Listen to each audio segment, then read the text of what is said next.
Hello, doctor. This is Group 4's presentation. My name is Sheng Wenduo, and the two economists we are going to introduce is David Ricardo and Alfred Marshall. Presented by 贾浩然、李方毅、杨晨杰、盛文铎、铁婉玉、邢松松、高明泽、刘子浩。So let me introduce David Ricardo first. David Ricardo was born in 1772 in London. He was a classical economist, best known for his theory on wage and profit, the labor theory of value, the theory of comparative advantage, and the theory of rent. David Ricardo and several other economists also systematically and independently discovered the law of diminishing marginal returns. Its most well-known work is Principles of Political Economy and Taxation. David Ricardo's idea has a tremendous influence on later developments in economics. U.S. economists rank Ricardo as the second most influential economic thinker, behind Adam Smith, prior to the 20th century. So that's the background for David Ricardo. Ricardo's publications included his initial economic research focused entirely on the issue of money. His first article was The Price of Gold. The others is that the high price of bullion, a proof of the depreciation of banknotes. It advocated the adoption of a metallic currency. Essay on the influence of a low price of coin on the profits of stock. It argued that repealing the coin laws would distribute more wealth to the productive members of society. The most famous masterpiece is on the principles of political economy and taxation.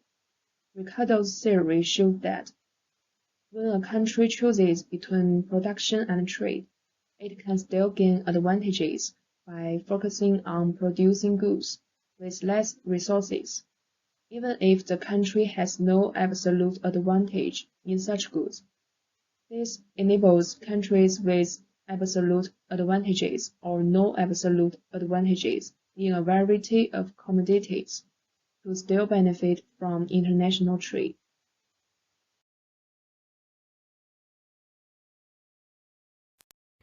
Ricardo has four economic ideas.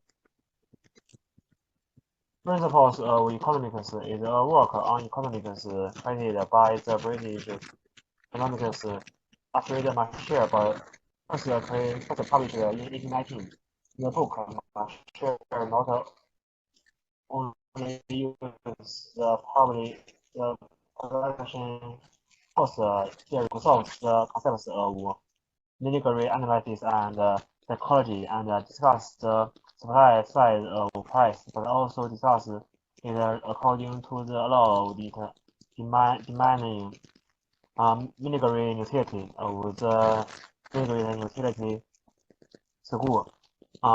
Varies the demand side discusses the price and believes that the market price of the commodity is determined by the balance of power between the supply and demand side, just like the two plates of a seaside work at the same time, thereby establishing an equilibrium price theory. The book is often compared with Adam Smith's The Wealth of Nations and David Ricardo's Principles of Political Economy and Taxation, and is recorded as a milestone in the history of economic development. Namely, zero of comparative advantage, zeros of value, wage zero, and profit zero.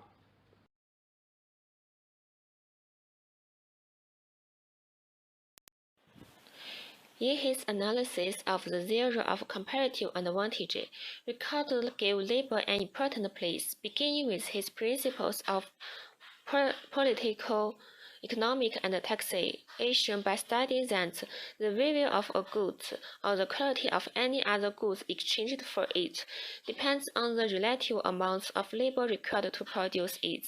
Furthermore, like Smith, he also divided this value into use value and exchange value, pointing out that usefulness is not the standard rate to measure exchange value, and holding that the exchange value of goods and the law that determines the exchange value of goods, that is, the law that determines how much must be paid for the exchange of other goods. It all depends on the relative amounts of labor spent on those goods. And the hand of recorded theory of value was the following statement: the value of goods depends on the relative amount of labor required to produce it. According to this theory, he holds that the value of labor is determined by the means usually necessary in a given society to sustain workers and continue the offspring, while profits are determined by wages.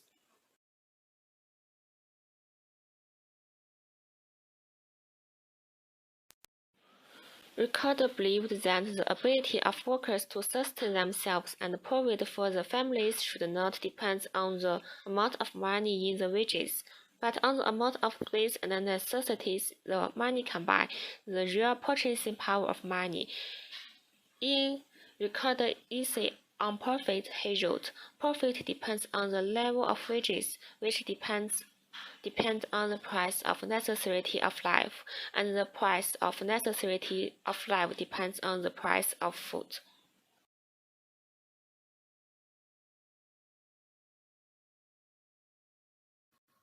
Hi, Doctor and everyone. My name is Minza Gao, and now I'll introduce you more information about David Ricardo, something about his stock investment and the theoretical contradiction.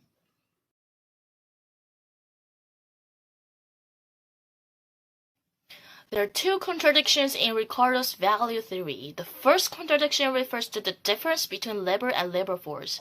Capital is exchanged not for labor, but labor force.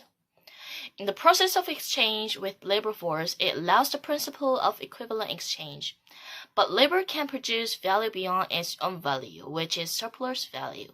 The second contradiction refers to the problem that an equal amount of capital gains an equal amount of profit. In a capitalist economy, the size of profit appears to have nothing to do with the labor, but is positively correlated with the capital invested by a capitalist. The labor theory of value believes that profit is created by labor, which becomes a contradiction.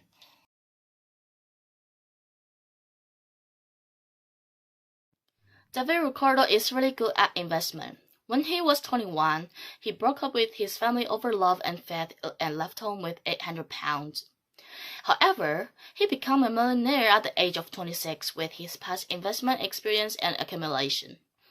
Ricardo's investment rules have a comprehensive basis in psychology, economics, and investment principles. The first is to establish a good investment mentality. Ricardo did not go well when he just entered the market. His father taught him that if he wants to invest money, he needs to adjust his mentality first. The second is to value the time.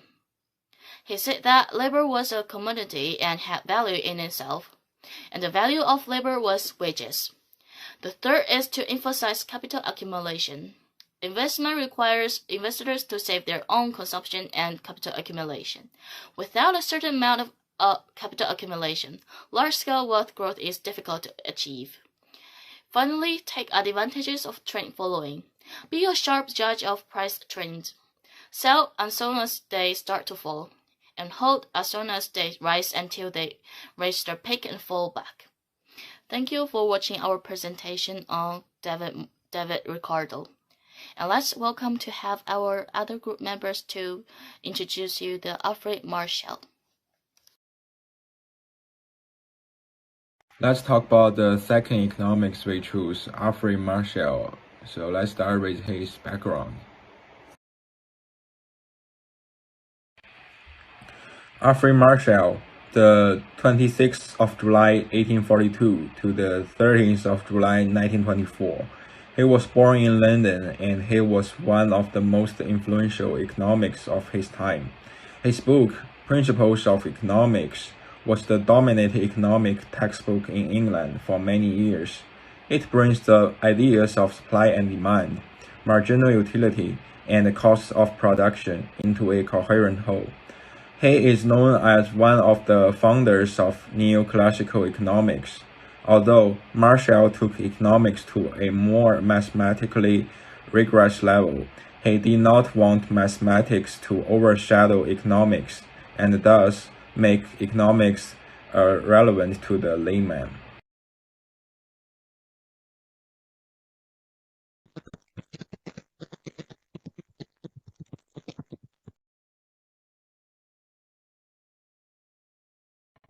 Let's talk about economist Marshall's idea. We divide it into 4 parts: definition and laws of economics, Marshall's method, wants and their satisfaction, and consumer surplus theory.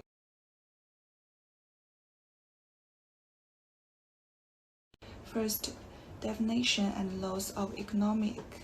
According to Marshall, economics is a study of human beings and not of beasts or animals or plants.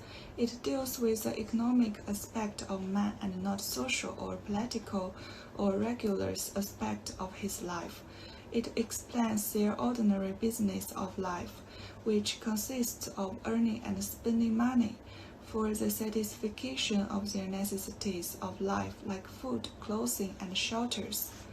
Marshall method. As far as the method of study is concerned, Marshall considered both induction and deduction as useful for economics.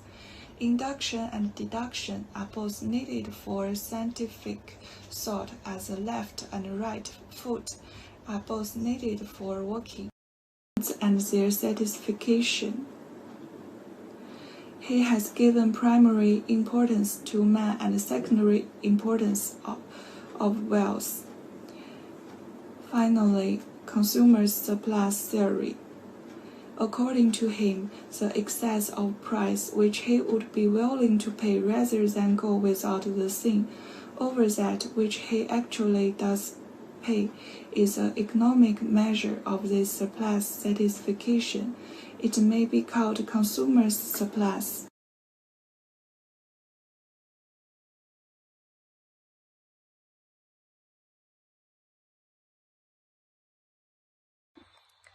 My part is mainly talking about other contributions made by Marshall. Marshall's influence on codifying economic thought is difficult to deny. He popularized the use of supply and demand functions as tools of price determination. And Marshall also introduced the concept of time in the determination of price through his proposed different market periods. The first one is market period, which means goods produced for sale on the market are in fixed supply. For example, in a fish market, prices quickly adjust to clear market. The second one is short market, which means industrial capacity is taken as given. This is the time period in which the supply can be increased through additional labor and raw materials, but not capital improvements in order to maximum profits. The third one is long period. It's the time when capital appliances such as factories and machines may be increased.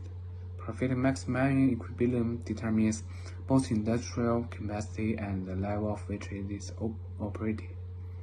The last one is very long period, which means technology, population trend, habits, and customers may vary in very long period models. Marshall took supply and demand as stable functions and extended supply and demand explanations of prices to all runs. He argued supply was easier to vary in long runs, and thus become a more important determinant of price in the very long run.